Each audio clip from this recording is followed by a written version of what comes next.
Well, I would say that in spite of very encouraging efforts worldwide to try to halt the loss of biodiversity, there's still like a lot of statistics that show us that we're not doing that well, that nature keeps on declining, that biodiversity and the status of ecosystem and ecosystem services is in decline and at a very rapid and alarming rate.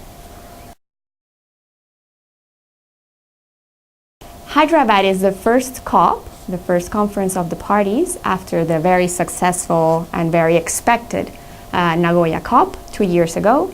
So it's the first, if you want, the first health check of how we're doing in the progress towards implementing or getting on with the implementation of the strategic plan for biodiversity and its 20 Aichi biodiversity targets.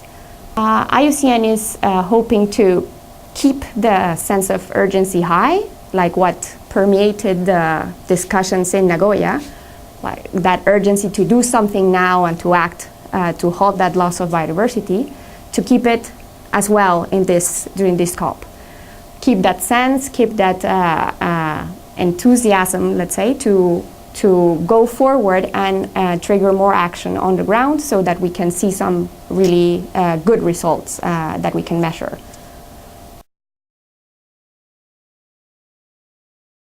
Well, the 2020 deadline is quite an ambitious deadline if you talk in nature terms.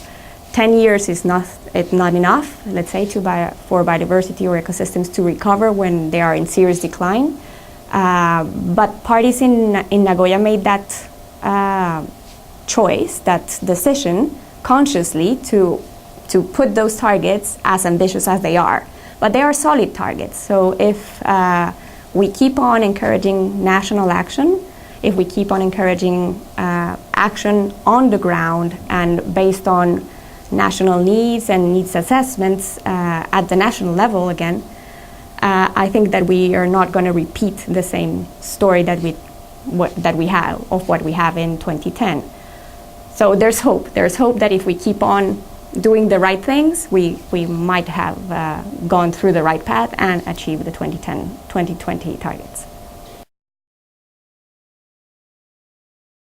Since 2010, there was an agreement as part of the decisions that were taken there to revise at the national level all the national biodiversity strategies and action plans.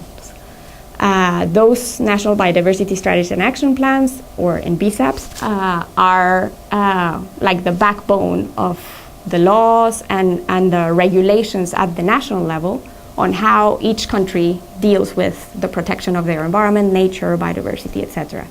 So that revision that is triggered, and it's one of the targets within the strategic plan, it's ongoing. And it has promoted a lot of internal, and I say internal like at country level, health checks, if you want.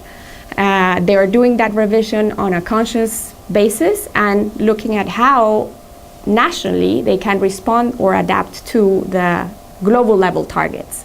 So if I have a law in my country that is sent to protect, let's say, coastal environments and the marine environment in general, and it's not really related or talking to the target which corresponds to that level of action, then I need to do something to make it talk to that global level target. So for me, it's very encouraging that internal self-assessment that is going on at the national level to try to adapt or see how the national level can respond to the global level and vice versa, to try to make them talk to each other, to link to each other. I think that is very positive and has until now promoted some real action at the national level.